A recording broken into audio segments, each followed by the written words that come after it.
আসসালামু আলাইকুম।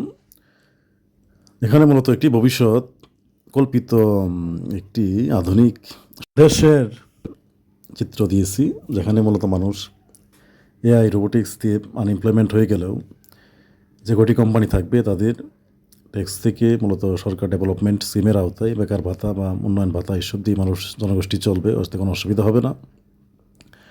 সেক্ষেত্রে মানুষের প্রয়োজনীয় জিনিসপত্র সরকার সাপ্লাই দিবে এবং সেগুলোই কোম্পানিগুলো উৎপন্ন করবে মেশিন রোবট কাজ করলেও।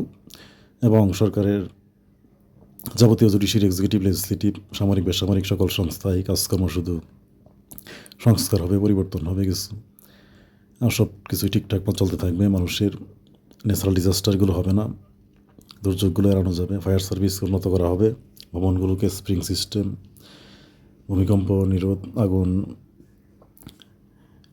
নিরোধ ইত্যাদি ব্যবস্থাপনা সকল বিষয়গুলো থাকবে, যার ফলে মানুষের সমস্যা কম হবে এবং আধুনিক জীবনযাত্রা যেটি মূলত এখন উন্নত শহরগুলোতে রয়েছে সেগুলোই মূলত মানুষ ভোগ করবে। স্কাই ক্রেপার বিল্ডিং দিয়ে মূলত মানুষের জীবনাচার উন্নত হবে। এতে মানুষের সৎকর্ম করার ক্ষেত্রে অনেক অগ্রগতি হবে, আর আধ্যাত্মিক আবাদত মানুষ যে যতটুকু পারে করে যাবে। সেক্ষেত্রে মানুষের একটি দুনিয়া এবং আখিরাতের মুক্তি হবে এবং দুনিয়াতে যুদ্ধ বিগ্রহ বন্ধ হয়ে শান্তি প্রতিষ্ঠিত হয়ে যাবে।